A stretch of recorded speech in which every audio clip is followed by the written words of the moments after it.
back to D&D Reviews. I'm the daughter. And I'm the dad. And grab some popcorn because today we are talking about court stealing. It's a last call. Drink them if you got them.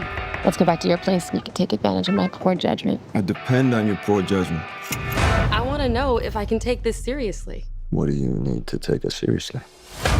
Come on, kids, get a room. Sorry, Miss Kitty. Oi! What the fuck are you doing, geezer? Is that the best you can do? I've got to fly back to London. I need you to take care of my cat. I like cats. I like dogs. Hey, is Russ home? Who are you? What's the baby, man?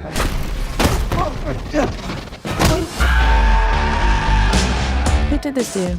La pistola. Either I get what I want or my pistol stuck from me. These guys you messed up with, they're scary monsters. I don't know anything. Sweep me in the fucking head, you swat! What the fuck did you get me into? Darling, you got to let me know. Welcome to Narnia. Should I stay or should I How go? much is there? Over 4 million. Shit. Everyone gets a cut. The Russians, the Puerto Ricans, the Hebrews. What the fuck are you doing? Oh! Is there lots of So what happens to me? You're fucked. You run away from what you're afraid of, then it owns you. Buckle your seatbelt. Should I stay or should I go now? Should I stay or should I go now? What the fuck is going on? Hasta aquí llegaste, cabrón. Either we go deeper or we get out. I don't want out. Should I stay or should I go now? I need to know that you're a guy that can take care of his shit. Asshole! I can handle it. I don't suppose you're Jewish, are you? Eat, skinny boy. You know you're gonna upset her.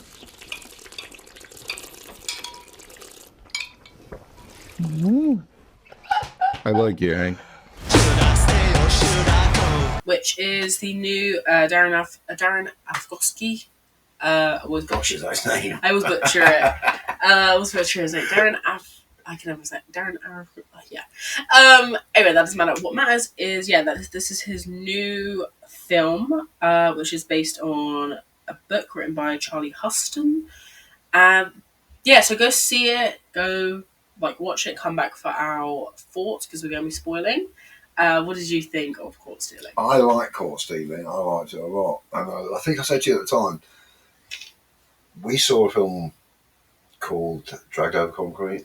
Yeah, Dragged Across Concrete, yeah. Dragged Across Concrete. Which is... And I really like, and that was one of the first films when we started going to see a lot of films like we do now, 7 years ago, whatever it was. Yeah, that was that was one of the first films we saw. We were like, kind of, wow, these films, you can go and see these films that aren't like Saturday night clickbait type of film. You know what I mean? It's something a little bit different, and they perhaps won't put it on telly because they go, oh my, because in that one, the hero was Vince Vaughn and Mel Gibson. Gibson.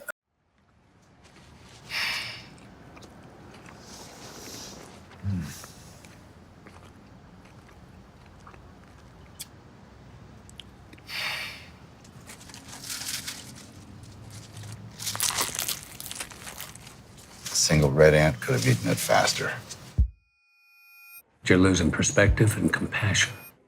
There's a reason I'm sitting behind this desk running things, and you're out there with a partner that's 20 years younger than you. Hey, Anthony's got a mouth with his own engine, but he's solid.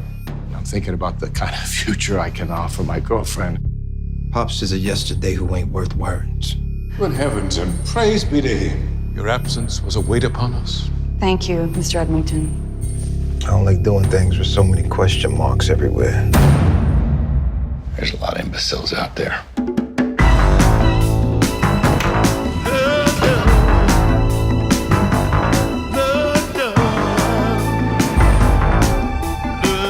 Start the party. This is a bad idea. It's all cotton candy.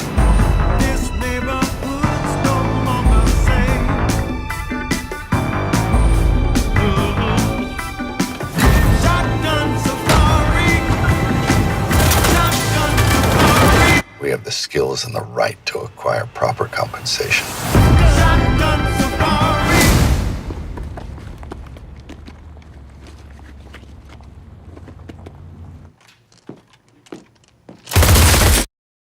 And they were playing these really I agree. harsh It felt roles. very similar because it's like this is set in I think 1996. Yeah, in New York. I mean, it's just at the advent of. It's New York City, and basically what it is well, you would know because you watched it, but it's drugs.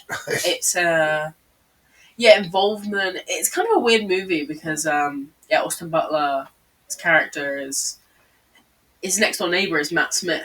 Yeah. And Matt Smith leaves him. He's like a mega super. But doesn't say anything about it. And then all these guys and look people after my cat. You keep coming for Austin Butler, but Austin Butler doesn't know, and it's kind of revealed, like the reveals happen. But what is funny to me is the fact that Matt Smith is like not in most of the first or second act because he can't be because obviously his character is the reason that they're after. Well, he's gone to London, hasn't he? He's gone to London because his dad's had a stroke. Yeah, who does die in the few days that he's over there. Yeah, he comes back like. But you discover this is the weird thing. This is the weird thing about this film. That you think, okay, Matt Smith's involved in a drug deal that involves millions of dollars in cash. Yeah, he's got like those holdalls that are full of money, but he's like been doing this for years. He's been a drug dealer for years. Mm-hmm. And you think, how has someone as flaky as him got it? Because when the neighbour comes out, they're all on the same landing. You've got Austin Butler's character, who's like a bartender. You've got the punk, the English punk, who nobody knows what he does. And you've got the guy who, they go, fuck off, you fucking yuppie cunt, and they give him a load of grief. And he goes, I just design websites all the time. So you've got this kind of like these strange guys, all like this juxtaposition of people, and he's like effing and blinding all the time. And he must have been a terrible neighbour to have, but he just hands over his cat, and that leads to all the problems for Austin. Yeah, for Austin. Kind of go. Yeah, Austin is good in this. He is good in this. Yeah, it's actually kind of a lot of cast. Zoe Kravitz is in this, and when she dies pretty early. She does. It's very. It's good. Shocking. Not good that Zoe Kravitz dies, but yeah, that you happens, don't expect it to happen. So this is Darren Aronofsky, who is the same director as The Whale, which we saw a couple of years ago. Which we kind of have a weird history with The Whale, just because we thought the movie was good, but then when it won Best Actor, we were very. It seemed strange. Because we liked, speaking of Austin Butler, for Elvis, we're Elvis fans, and we thought that he was going to win for Elvis, and then no, it was Brendan. But but the movie itself, The Whale, was pretty good, and this is also a pretty good movie. It doesn't really feel. I didn't know it was Darren. Like, it didn't feel like Darren. He makes he made Requiem for a Dream. He makes these kind of like sad movies, and this was sad. I don't know, like the main character dies in the end of his movies most of the time, or like they have a terrible life, like they have such a bad time. Okay. But Austin Butler in this has all the money and goes to live on a beach. Can I just say, he don't. The whole point of the film, or I thought the point of the film was, Austin Butler is a child superstar at baseball, isn't he? And he's in a car with his friend, and he's 18, and they're going to leave school. And he's not even going to go to college. He's going to go straight into the major leagues. Yeah, they're all fighting for him. He's going, I want to be drafted number 15. I want to play for the San Francisco Giants. I know who I think have moved now. Because he goes, yeah, go Giants. Whenever he talks to his mum, he goes, go Giants. Yeah, because she's a big Giants fan. Mm-hmm. So he goes through all that, and then they have that terrible accident where his friend goes through the windscreen, and gets killed. He smashes his knee, so he's never going to really play again. He's got that horrendous scar on his knee. And he has that nightmare every night. No matter how much he drinks, because he's an alcoholic, he drinks to be obliterated. Mm-hmm. And then he wakes up, so he goes, he sits up in bed every time going, but that's his nightmare. Yeah. That's what he's suffered. So he's not. But, that's during the movie. In the end, he stopped drinking, he lives on a beach. Like, it's not. it's a sad. It could be a sad, contrast in terms of movies, but in terms of Darren Aronofsky's other films, it's very light. I'd have to see all. Yeah, you would have to. Do you not know Requiem for a Dream? Say it again. Requiem for a Dream. Jared Leto, Ellen Burstyn came out in the year 2000. They're all drug addicts, and they basically have a little fun together. It's like an advert for it. It's just like they're all drug addicts, but they all sell themselves and cut off body parts to sell. It's pretty freaky. Not like what's that one where they go 24,600. Oh, Rent. No, Rent is a musical. But Rent's really good. You guys went to Rent. We all watched it that night. We all watched it for my birthday. Rent. Yeah, it's the Christopher Columbus 2005. But we all liked it. It's they all have AIDS and they live in New York together, but they don't pay rent in the apartment they live in. Yeah, and they're kind of shocked when he gets boarded up. Yeah, but then Rent is so funny because it's what it is Benny the guy. We'll talk about something else. Basically, their landlord is you guys, you don't have to pay rent. They're all basically he kicks them out, but then he lets them all go back and they're yeah, thanks. It's they don't pay rent. Yeah. Yet they treat him like he's the worst guy in the world. They get free condos in New York City. Yeah. And they're pissed at him because he's what, you guys aren't letting, you're boarding up? It's just you guys should be paying your rent, okay? Yeah, what choice have I got? Because this is valuable territory. Which side of this movie, sorry, someone put on Reddit, which I think is so funny. I just remember seeing this when we watched the movie, but in Court Stealing. Okay. Might as well give acting credit to Austin Butler's bulge with how much that thing was featured in the movie. They both can act. Because it's he's undressed a lot. He's got yeah. So but I thought it was interesting. There was a bit where he was facing to Zoe Kravitz, and they'd kind of gone back to it. She showed her boobs off against the bar window, and he goes, I think I recognise the boobs, but I don't know the face. They go back to his, and she goes about, I can get undressed really quick, and he went, what, quicker than me? And they go for it. Yeah. He takes his hat off, holds it up, takes his shirt off underneath it, and puts his hat back on again.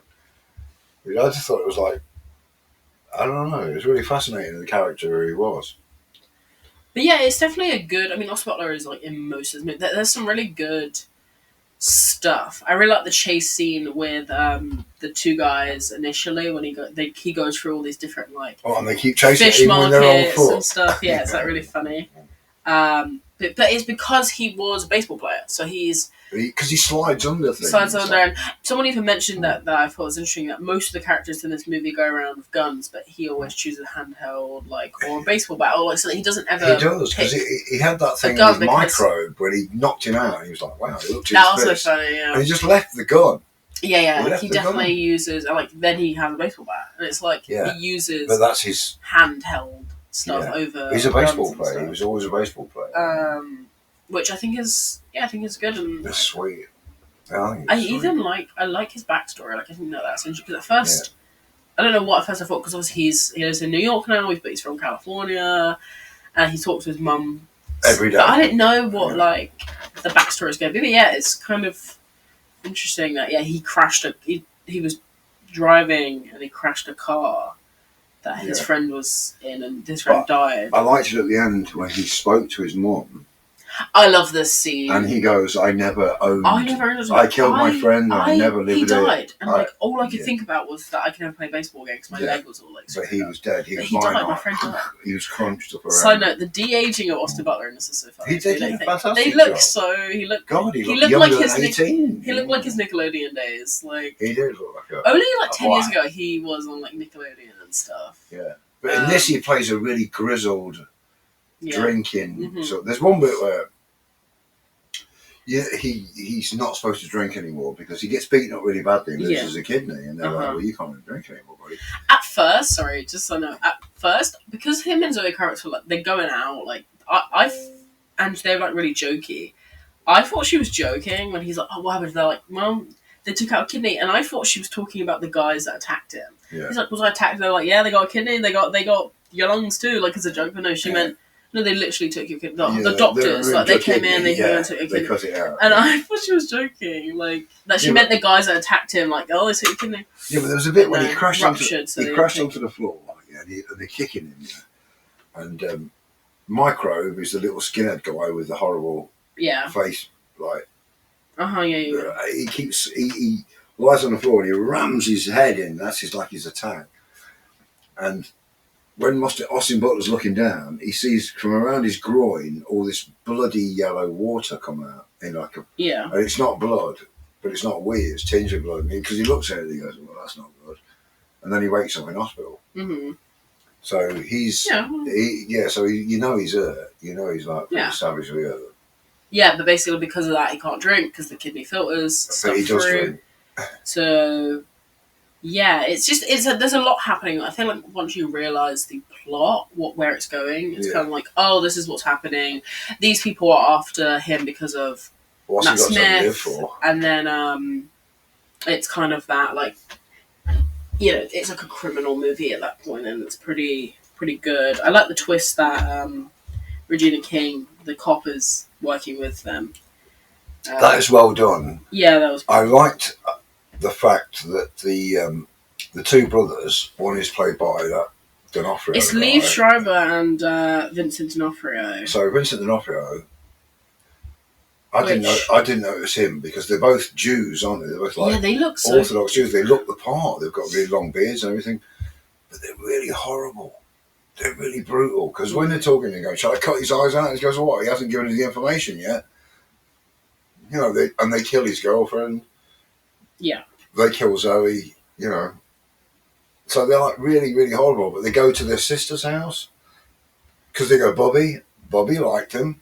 I think that's them. Awesome. Well, I thought it was their sister. Yeah, I'm not sure. Or aunt or some relative. A female relative.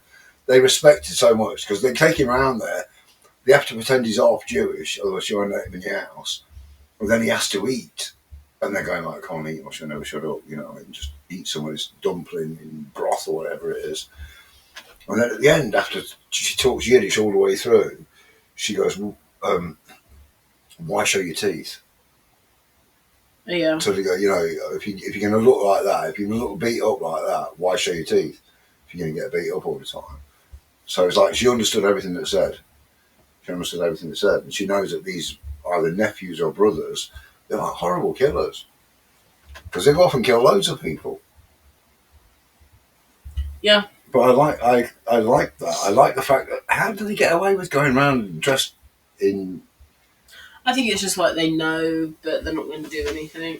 Like but if you know the nightclub they approach... It's also in the 90s. Maybe that's... Yeah, but when they approach that nightclub that the Russian guy runs... Yeah. And they get up and they get out and they hug each other. Yeah, and they've got grenades in their pockets, they've got guns, silence guns and everything. And they hug each other, like, God willing and everything. And they go off and they just start shooting the guys at the door. And the guys at the door, like, don't go, oh my God, it's the, like, Goldstein brothers. You think everyone would know who they are because of the way they dress. Don't you think that was odd? No. I still liked it. No, I think that it's like I liked it a lot. People just... I don't know, like, as long as you're not who they're coming for, then what's it matter? Like, run away, they're not going to chase you, are they? Yeah, well, it's strange that... I love that the whole thing is that he wants them to kill her, Roman. And then it's like, they tie into the wheel, and then they go in, they don't get her. And then when they come out, he sees... Oswald sees her run in the one way, and then they come out running, and he's like, "You guys, she's that way, it's that way." It's like he's like, "For goodness sake, no, I have to." So yeah, he gets out. He doesn't kill her. Though. Yeah, I have to be involved in this. Yeah, he's like, "I just wanted you guys to do it, and I would give you." He can't bring himself. He's like, "Oh, because she goes, you can't do it. You haven't got it in you." And he goes, "No, but they have." He only comes here. What I like is, it's just a good. Like, he doesn't really kill anyone, really. Like, I know he crashed the car, but it's like. That's an indirect thing, isn't it? Yeah, that was kind of up to God to choose. Yeah. But it was interesting because one guy was smashed in the back, but the other guy has gone... My thing is that he goes right into a pole. Yeah. They don't have seatbelts on because he even says it. Like, his whole thing is, I don't drive. Through the way through, he always says, put your seatbelt on. What he does is he has a seatbelt on, he grabs the cat and is like this. And then those guys, if the car smashes, and the cat's fine. You think that the cat would have, like, died against his body and the wheel or something, yeah. Because those guys went out the window, like they're so...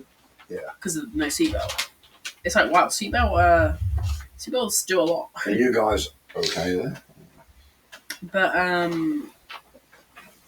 yeah, I mean, it's definitely an interesting ride. Somebody put online, I can't find it, but I do remember reading this after the movie, which is that the movie's called Caught Stealing, which could be kind of a this movie is like about stealing, like the money, whatever. But someone said that they think in the end he kind of stole, like, yeah, he stole the money from everybody, but he also stole like the cat, which was Matt Smith's, and Matt Smith's Matt Smith's outfit he wears at the end. He steals Roman's dream of going to Tulum and being on a beach. So it's like he doesn't have an original thought. Everybody's like ideas and everybody's things are his. So he got caught stealing these ideas. Their big plans for life. Yeah, I thought that was interesting because obviously it's like, I guess in the end he's kind of living out someone else's like idea of a dream life with their dream pet and their instead of the and he's like Giants. not drinking, which was like Zoe Kravitz's idea, like, no, you can't drink, and he's like, all right, I won't drink, and it's like he doesn't have an original thought. He does well though there, because I mean he's got booze everywhere. Yeah, never seen anything like it. Half bottles of this, that, and that. Oh, crazy. Yeah. But he, all his life, he's answered the phone to his mum, hasn't he? I thought there was also like interesting. I remember and something has to replace that. And something interesting, which is that in the first like 10 minutes of this movie, a few different characters call Austin Butler different names. His name is Henry. Yeah. And his mum calls him Henry. But then I think it's Matt Smith. She calls him, she's like, hey babe, or whatever, Zoe Kravitz. Matt Smith, we meet a minute later, who calls him Hank. And then that homeless guy calls him Harry. And I'm thinking, is this a runner of everybody calling him like something else? Because even later down the line, Roman's like, yeah, you couldn't tell me that before, you've ruined this like Citizen's plumbing. And it's like, I know Citizen is like a weird word, but it's like no one calls him the same name as like each other. And I'm like, get a load of this guy, and it's like no one calls him like Mr. Thompson, and it's kind of funny, and nobody calls him the same name. Like everybody has a different name for him, which is kind of fun. And because you said that at the time, I said that at the time, because I thought that was it. Because at first I thought that his name wasn't. I thought he was lying to everybody about his name, which is like obviously weird, but he was trying to hide, wasn't he? Yeah, because he's come here and. Because he was a really good bartender. I mean, he done well to have a bar of his own, you know what I mean? Yeah, it was good. But he was a heavy drinker. I don't know about that. Because the guys were like, Dunne, he's going, no, I don't know, because he got drunk pretty easily. I always feel like alcoholics, they don't get like blackout drunk. Like he got drunk after a few shots. Well, we don't actually know how much he had. I think he had more, but he got so drunk he couldn't remember what he did. Like he was like, he lost the key and that was the whole thing. But it's like, as an alcoholic, you probably don't get so drunk you get blackout. Like, at that point. I don't know. I guess it could be because it's like kidney. I think they're filled to the top most of the time. It takes one drink to push them right over the edge again. I just feel like blackout, like, I can't remember what I did. Although I do like seeing where he passed out and he wakes up and they're all over him because he's like, I've had a day, He got so drunk and he passed out and then they. I like the bit where he jumps up onto the pool table. I like that too. He just because that's like really, you think, wow, that's really athletic. I've seen guys do that onto the back. I like that too, and I like it later on where he sees his boss like the next time after that, and he's like, "What, you scuffed up all my pool table?" Yeah, you're like done my fault in sort of thing. Yeah. Because it's like, oh yeah, I guess. I don't know why the boss, Paul, wasn't the boss? I don't know why he ran out. I don't know why he insisted on Paul. Yeah, Paul. Yeah. The other guy, the fatter guy, tank truck or whatever he was called. Yeah, what? Insisted on what? I don't know why. They were locked. They ended up locked in the safe room. Yeah. And he just got that.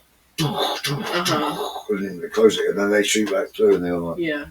He insisted on opening the door and going out there and taking them on. I think it's like this is my property. Like he's left all his stuff. I tell you, yeah.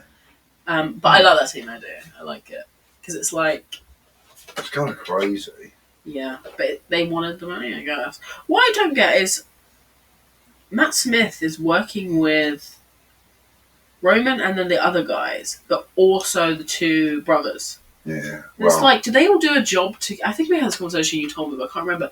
Did they all do a heist together or something? Like, these two, the Jewish brothers, and then Roman the cop, Matt Smith, and then the other crew of guys. Did they all work on the same job? Apparently. And then gave the money to Matt Smith to hold on to. Like, he was the most reliable. But there was a load of Belgian ecstasy came in that makes your eyes do this. Yeah. And your jaw do that. That's what he said, yeah. Which I thought belonged to the two Jewish brothers. I thought they'd imported it. And then it got stolen by this other crew. Okay. And passed through him to sell, but they've tracked it. I thought they tracked it down. And basically, that's why they wanted all their money back, because it's all our money. It was theirs, yeah. Yeah, every penny of it. Because they said at the end, I mean, somebody definitely pinched it from the Belgians. Okay. But I thought they were the importers, and I thought he got pinched from them, and there was like a couple of different guys involved. Like the Russian guy, they kind of lit up. He wanted to sell it. He wanted the profits through Roman, and Dakota, who was the other gangster guy who she killed. He was punting some of it out of his clubs. I don't think he'd pick up 4 million just pushing a few pills out of clubs, but I think that's what was meant to happen. And so they were kind of like, thank you for selling our drugs, but we'll have our money now. Okay. That's what I kind of thought. Well, they were definitely involved in it. But they weren't into like anybody having a share. Yeah, well, because they said to him, "We'll give you 100,000," and one brother went, "Maybe more." And he went, "Okay, maybe more," which was quite nice of them. I know, too bad that they killed Zoe Kravitz. But they kind of thought that was nothing. It was like, well, they're like, "Well, you ran from us. What do you expect to happen? You know, I mean, you brought it yourself." Anyway, yeah, production of this movie it filmed about a year ago, September 5th, 2024, in New York City. Okay. Which is weird. I thought that they would have. I knew it was New York, but it was definitely there. But yeah, I mean, the cast, there wasn't really a lot of. This is actually the book is the first from a trilogy. Okay. So maybe we'll be getting. Well, I don't know because it's 40 million budget, but it's only made 27 million. So okay. I don't know if it's gonna make. I don't know if they're gonna make another one because of the budget. Yeah. Because of the shortfall. Yeah, it's not a particularly. I would hope so, but it's nobody wants to lose money. Yeah. What do you think this is made? What do you think Rotten Tomatoes score? I think that everyone will like it. I think it's like 80 for the public, and I think it's 85 for 84 critic, 83 audience. Okay. So yeah, pretty much there. 80, 85, so yeah. Everyone liked it, they went to see it, but unfortunately not enough people go to see these films. Sad. Can't knock it. It is a good film. It's like a deep story. I love the cat love in this, because I'm a cat. I'm a cat fan. Yeah, I like the cat. They do. Love, They're all over the cat. They're all over the cat.